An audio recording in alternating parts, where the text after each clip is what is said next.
Time to continue our tactical guide, this time with the attack on wings.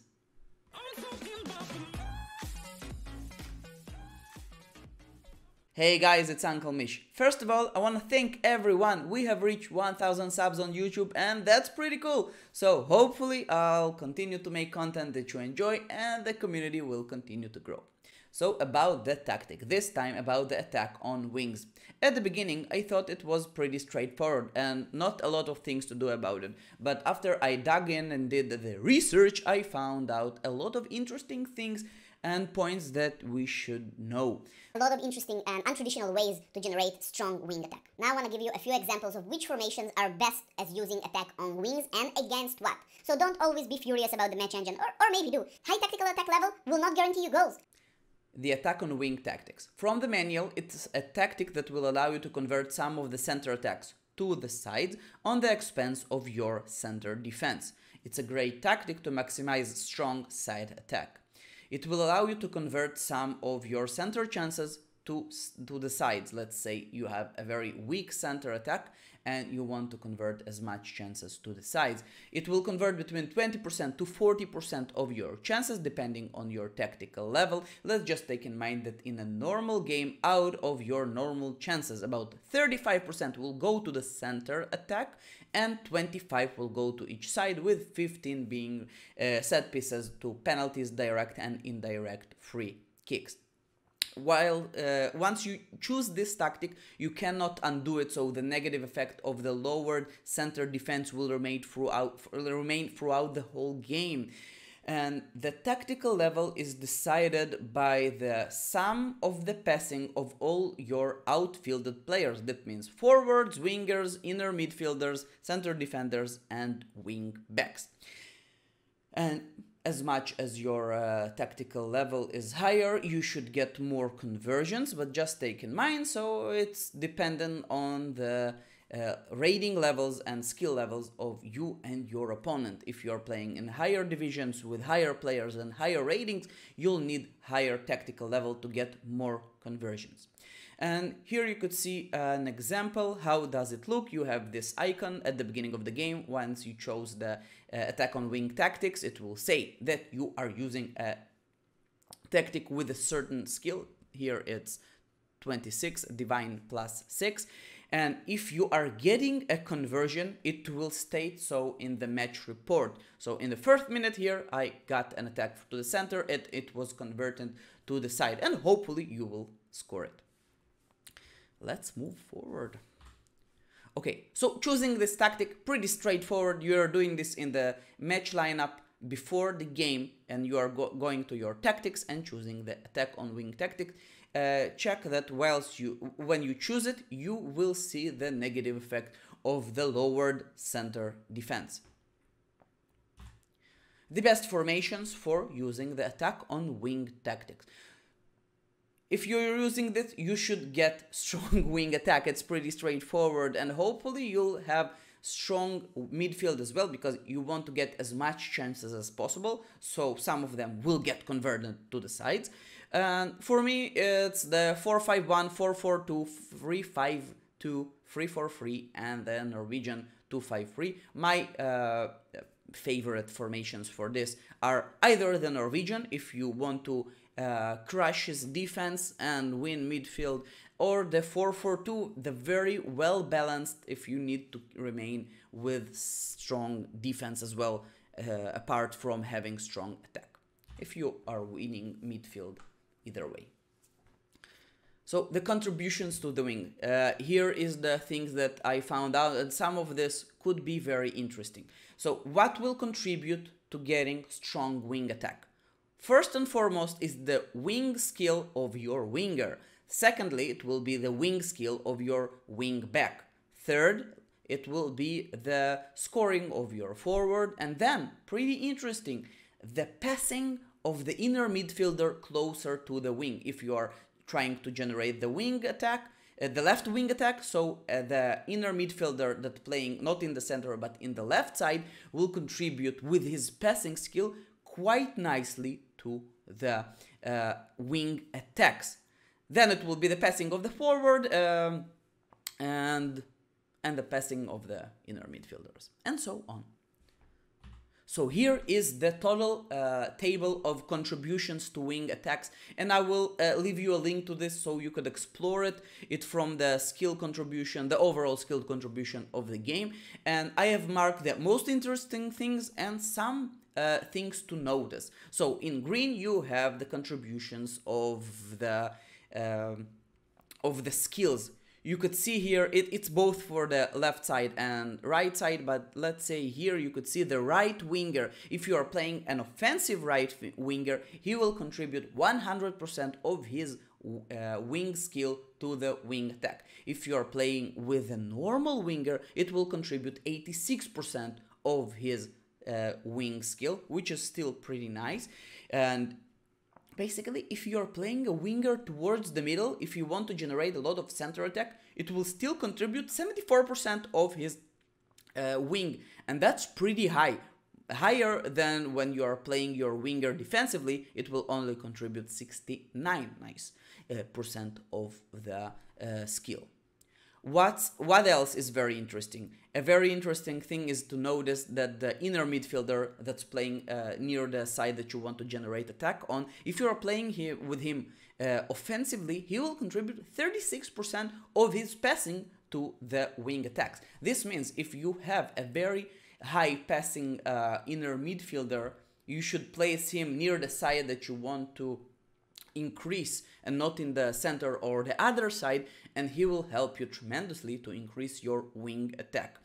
Another thing is the forward. So if you are using your forward towards the wing, his wing will contribute more than his scoring. You could see it here. Let's say the left forward. If you're playing him towards the wing, he will contribute only 51% of his scoring, but 64% of his wing. So in some situations, if you're opting to use forward towards the wing, maybe it's better to use your substitute winger instead of the forward, because you don't care about center attack at all. You only want to generate more and more wing attack, and that something to take in mind. Also, the inner midfielder towards the wing will contribute tremendously to the wing attack. Let's say here the right inner midfielder, when you're playing him toward the wing, he'll contribute 59% of his wing towards the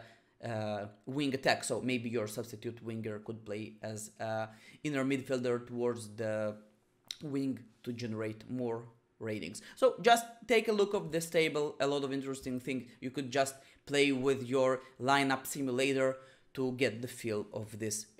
A lot of interesting and untraditional ways to generate strong wing attack.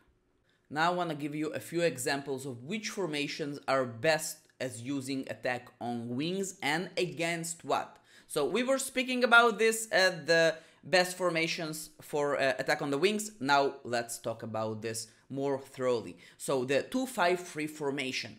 You will have very low defense. I'm playing here without a goalkeeper, so the defense could be higher, but the way that I'm putting my players and setting the individual orders, you could see here I'm maximizing wing attacks. If I'm playing against a long shot team or a team with a very strong bunker and without an attack at all, let's say a creative bunker, they don't have an attack. Long shot teams, they don't have an attack. I just need to break their very strong defense. 2-5-3. I'm using two offensive wingers. I'm using inner midfielders towards the wing. I'm using an offensive inner midfielder just to increase my wing attacks, not the center attack. It will contribute to the center attack, but to the wings attacks.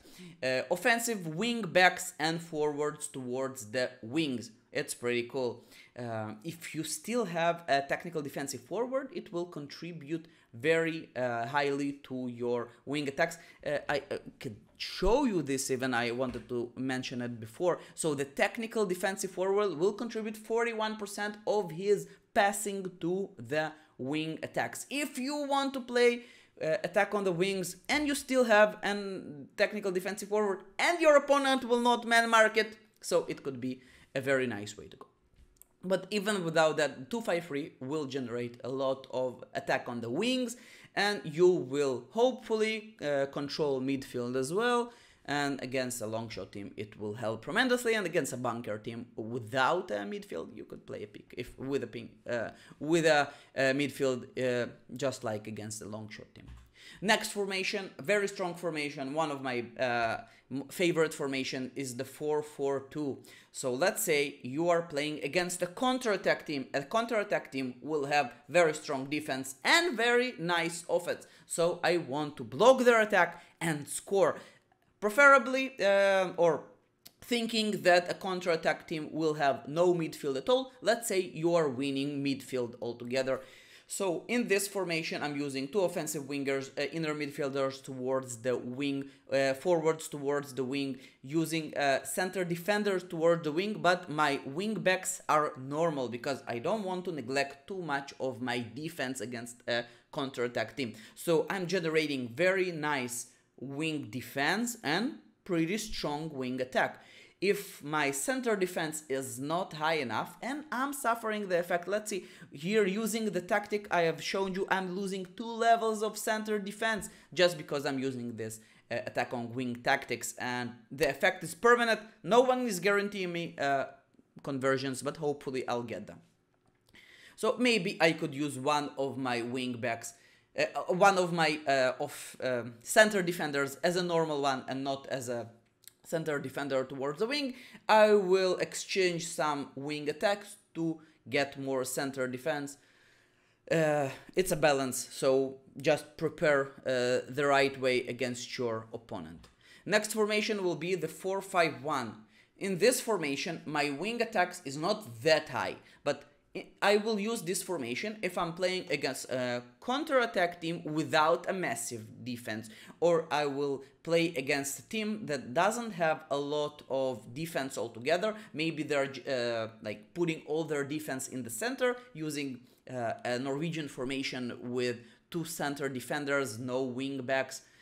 Great way to exploit this, use the 4-5-1 formation. You could see here my defense is very strong in the center and mainly in the wings, and I'm not using offensive wing backs in this game. I'm using them normally. My wing attack is still strong. I will still score against a no defense team on the wings, but in this formation I have a very strong midfield, and I could use this when someone is trying to battle me in the midfield.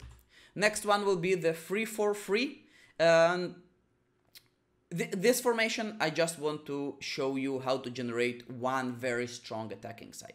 Let's say you are playing against a long shot team, a bunker team, or someone that's no way you could score with 2 normal sides. You just cannot generate wings, 2 strong wings. That's it. And sometimes if you'll get only 20% to score on both wings or 50-60% to score on one wing, it will be better to generate all your attack to 1 strong wing attack. And I'm getting here a wing attack of almost 28, which is pretty strong. So what am I doing? A few interesting things here. I'm using 1 forward towards the wing with 2 normal forwards. I'm using inner midfielder towards the wing. I'm using an offensive inner midfielder to increase my wing attack. I'm using offensive wing back, and I'm using an offensive winger and an offensive wing back, but he's not a normal wing back. That's my other winger. So I'm using my second winger as an offensive wing back just to generate massive wing attack. Still, if I'm using a center defender towards the wing, in this 3-4-3 formation, you could see my defense is not that weak. My defense on the sides, it's pretty strong. So it does not guarantee that a counter-attack team will score against me, even if they'll get counter-attacks. So I'm using 1 very strong wing, and I'm using the attack on the wing tactics, and hopefully I'm praying I'll get attacks to my strongest side. Usually I don't love playing only with 1 attacking side, 1 strong attacking side, but in some situation maybe that's the only way to go. And here we have a few examples of good attack on the wings and 1 bad attack on the wing. So here you could see most of the time you want to choose the attack on the wing tactics when your wing attack is much stronger, or when you get more chances in the wings than in the center.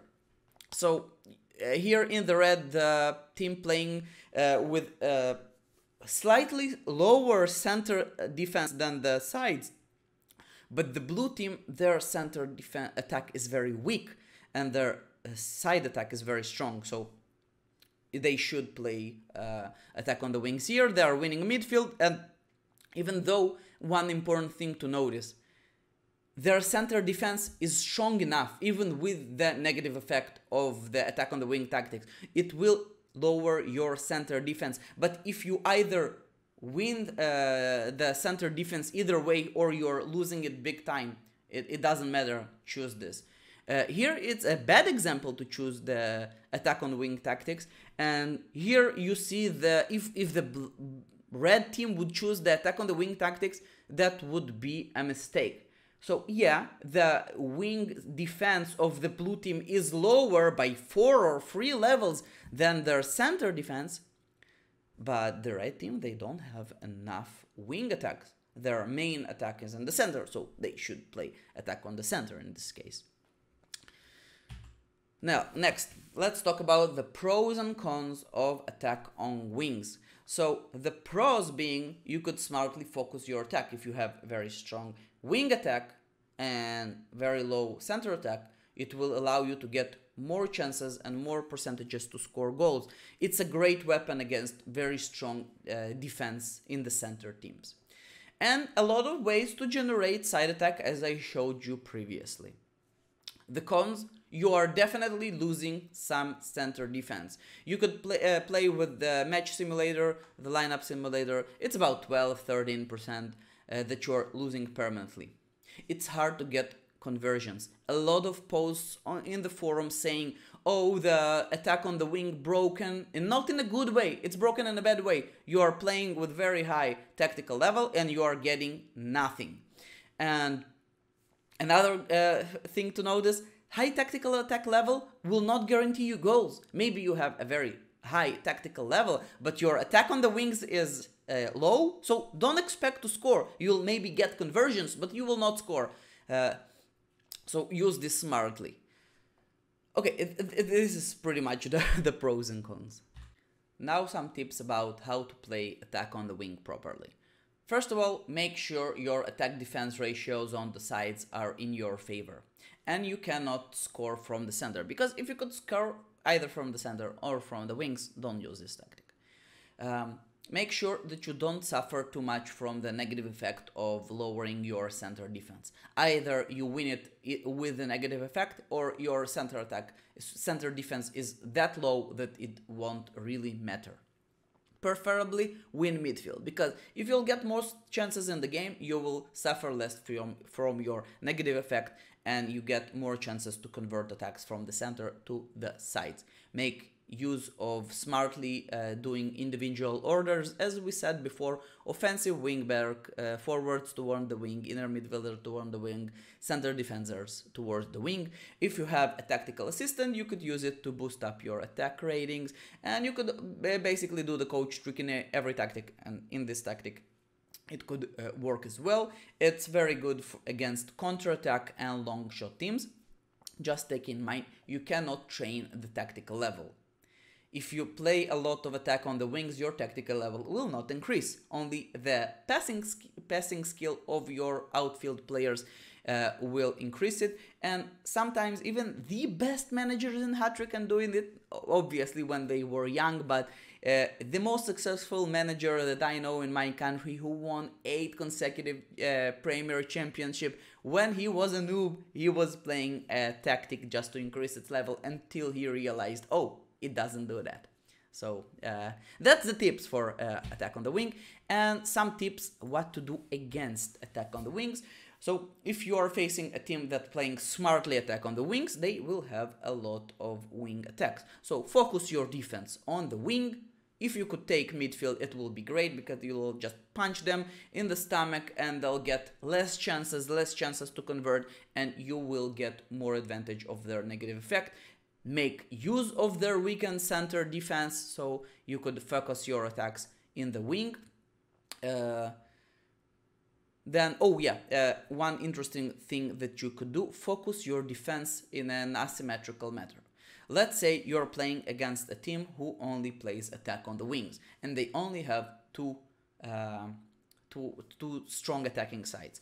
So, and let's say you cannot defend against both sides. What you should do, if you are playing like a 3-5-2 formation with 2 wing backs and only 1 center defender, play with 1 wing back, take the other wing back to play as a center defender towards the wing, and place your center defender in the center. You will completely forget about one defensive side, but it doesn't matter. You will lose it either way, but you will block the IOW teams on the other side, and you will still have enough defense in the center and in one side. So you will kill 50% of their scoring chances. And if you are losing both wings, they'll still have all their attacking arsenal. So asymmetrical defense is a great weapon against teams that playing attack on the wings.